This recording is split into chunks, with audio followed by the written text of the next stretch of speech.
Hello everyone, Father John from St. Ignatius with you on the 6th Sunday of Easter and also in level 2 of lockdown. I hope you're doing well and adjusting to another big change.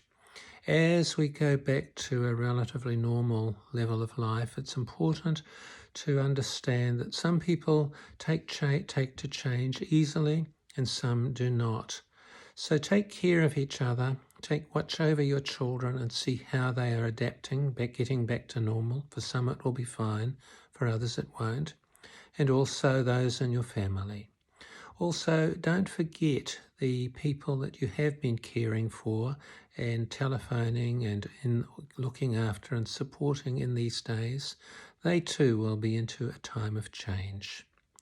So what do the readings talk to us about this as we move from fairly radical change in the last several weeks to a different form, and we're not there yet?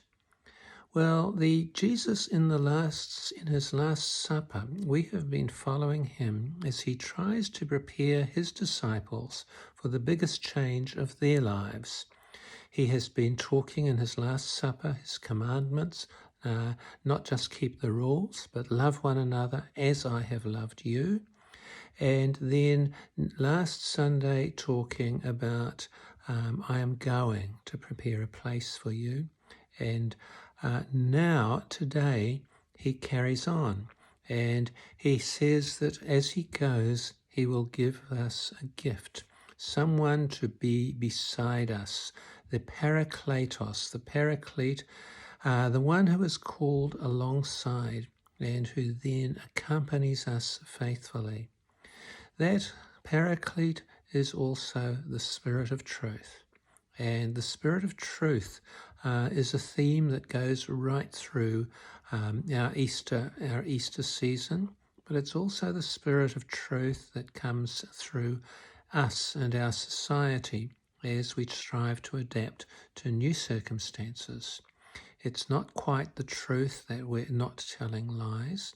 It's a matter of trying to discern where the real hope and life and love can pour forth into our society, and not to forget the poor of our world and of our own country.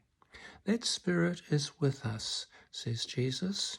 And the other thing he says to us is that he will not leave us orphans.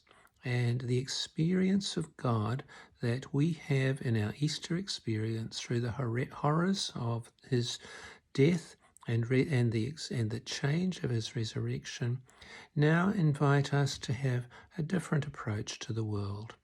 An approach of compassion, first of all, where everybody in our world has been thrown into confusion and an inability to respond adequately. There's also a form of hopefulness in the midst of life which has been lost.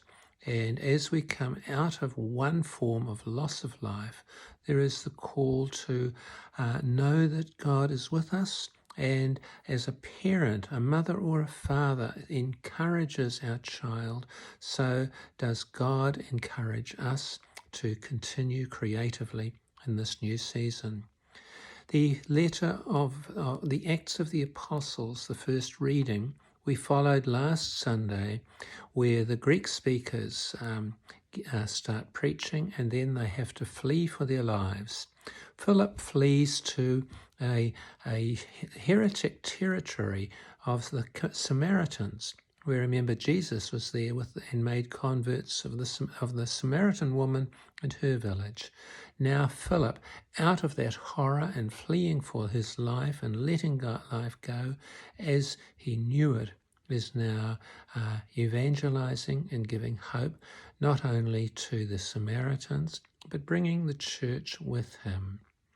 So the gift of the Spirit as we look forward to Pentecost, the gift of the Spirit as we look again at our children and our families and our workplaces, and as we look forward into the unknown, and also the fact that in the deepest sense, we have an experience of God given to us in the life and death and resurrection which is ours. It's uniquely ours, and it's guided by the Spirit of life, the Consoler, the Spirit of truth.